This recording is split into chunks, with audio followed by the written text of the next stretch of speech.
दो सखिया। सिंदूरदान होवत अंगना में, दूल्हा सिंदूर लिए हाथ। पड़ोस के एक विवाह में गाए जा रहे इस गीत की पंक्तियां कानों में पड़ते ही तनु की आंखें भर उठी। विवाह के लोकगीत मार्मिक होते हैं, लेकिन इस गाने को सुनकर तनु को रेखा की याद दुखी कर गई। रेखा जिससे तनु का मिलना और जिंदगी का दूसरा रंग देखना ईश्वर ने तय किया था। रेखा और तनु की मुलाकात उस शहर में हुई जहां तनु के पति का ट्रांसफर होने के कारण रहने आई थी। दोनों का घर आमने सामने था, इसलिए आए दिन तनु और रेखा की मुलाकात होने लगी। धीरे धीरे नए मोहल्ले में सभी के साथ परिचय बढ़ता जा रहा था, पर तनु को पता ही नहीं चला। ना जाने कब वो रेखा के अन्य सभी महिलाओं के मुकाबले अधिक नज़दीक हो गई। देखने वालों को भी आश्चर्य होता था कि दोनों की आदतें, रहन सहन, व्यवहार में बहुत अंतर है। उसके बाद भी इतनी मित्रता कैसे है। जहाँ तनु को रिजर्व रहना पसंद था, बहुत धीरे और कम बोलती थी, लोगों में जल्दी घुलती मिलती नहीं थी।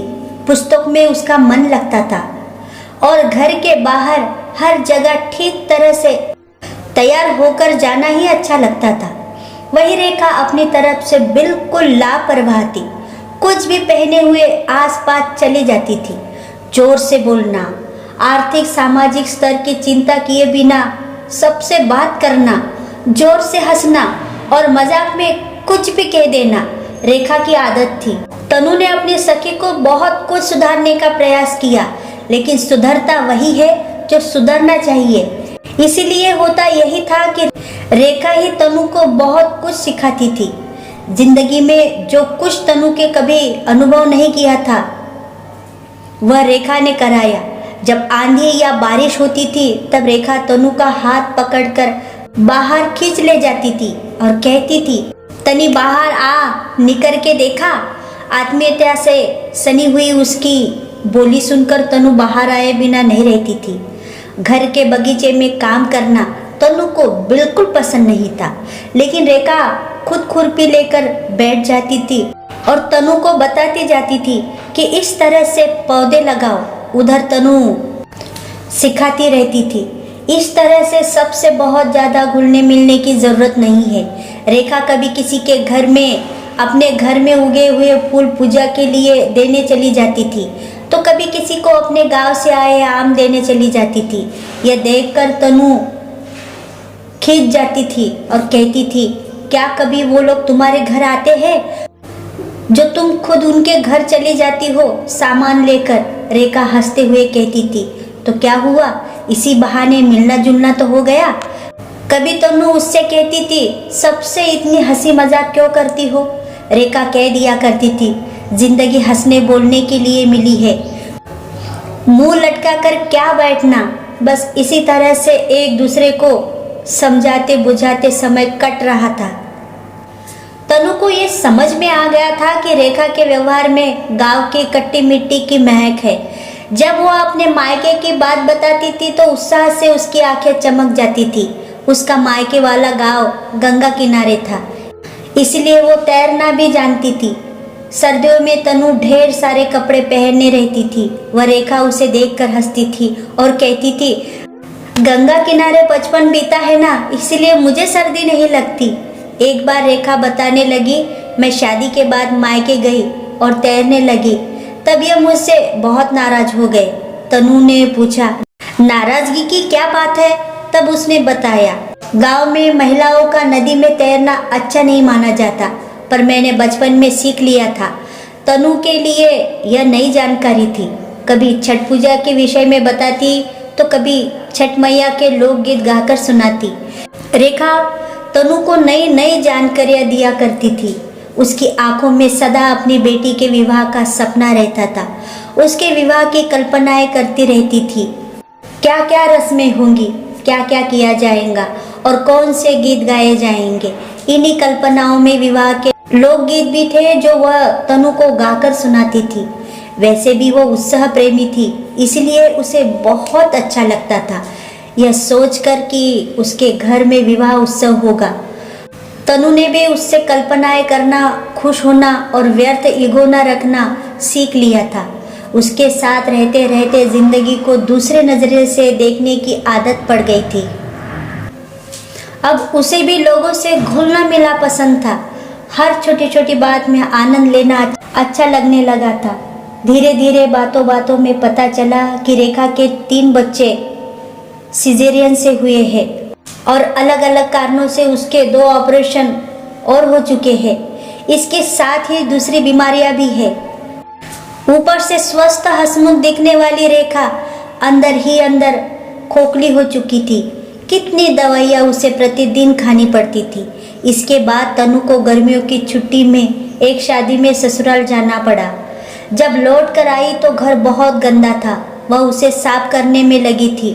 अचानक रेखा की बेटी की चीख सुनाई दी, जिसमें वो मम्मी मम्मी कहकर पुकार रही थी। भागकर तनु बाहर आई तो देखा एम्बुलेंस खड़ी है। रेखा के घर का दरवाजा खुला है। तनु रेखा के घर में गई तब देखा रेखा को जमीन पर लेटा रखा है और दोनों बेटियां चीख चीख कर रो रही है। तनु को देखते ही दौड़ती हुई आई और कहने लगी, आंटी देखिए ना, मम्मी कुछ बोल नहीं रही है। बिना कुछ सोचे समझे बुलाकर उठने के लिए कहने लगी।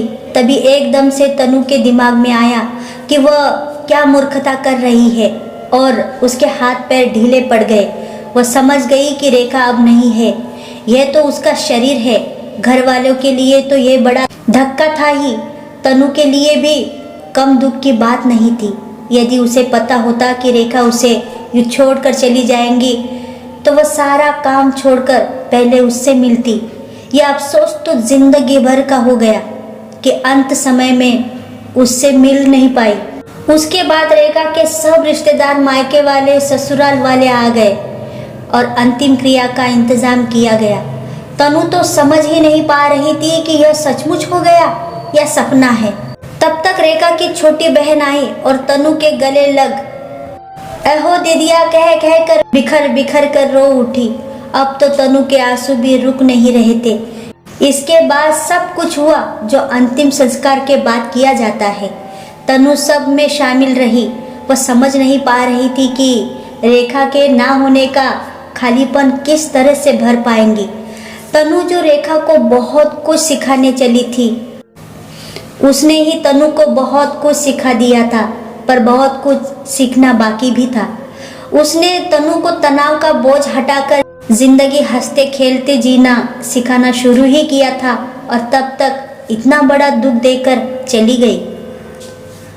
अब तनु से उस घर में रहा नहीं जा रहा था, क्योंकि नए शहर में बनी नई सहेली के बिना उसे अच्छा नहीं लग रहा था। ईश्वर की योजना के विषय में कोई नहीं जानता। उन्होंने तनु को वहां भेजा, रेखा से मिलवाया और फिर रेखा के जाने के बाद कुछ ही दिनों बाद पति के ट्रांसफ़र हो जाने के कारण वहां से दूसरी जगह भेज दिया। तनु रेखा से दुखों में मुस्कुराना सीख कर चली आई। आज इस गाने को सुनकर उसकी आँख के सामने अपनी बेटी के विवाह की योजना बनाती हुई रेखा याद आ गई। वह तनु के सामने इसी गाने को गा करके कल्पना किया करती थी कि बेटी के विवाह में यह गाना गाया जाएगा। इस गाने को भी उसने ईश्वर का संकेत समझा। उसे याद आया कि रेखा की बेटी विवाह योग्य हो चुकी होंगी। रेखा के पति पता नहीं बेटी का विवाह कर सके होंगे या नहीं। आंखों में आ गए आंसुओं को किसी तरह से रोकती हुई पति से कहने लगी, पता लगाइए रेखा की बेटी का विवाह हुआ या नहीं। अगर नहीं हुआ तो लड़का ढूंढने में उसकी पति की मदद करेंगे। उसने सोच लिया था कि रेखा की बेटी का विवाह में वह सब कुछ करवाएंगी जिसकी कल्पना रेखा ने की थी। घर परिवार संबंधियों सब के होते हुए भी शायद रेखा ने दिल खोलकर अपने कल्पनाएं तनु को ही बताई थी। उसका फर्ज है सहेली की कल्पनाओं को पूरा करवाना। सच है तनु रेखा को कभी नहीं भूल सकती। अब रेखा की बेटी के विवाह का सपना रेखा की बंद हो चुकी आंखों से तनु की आंसू भरी आंखों में आ गया था। दोस्तों, अगर आपको ये कहानी अच्छी लगी हो तो प्लीज़ कमेंट बॉक्स में ज़रूर लिखिएगा। Thank you.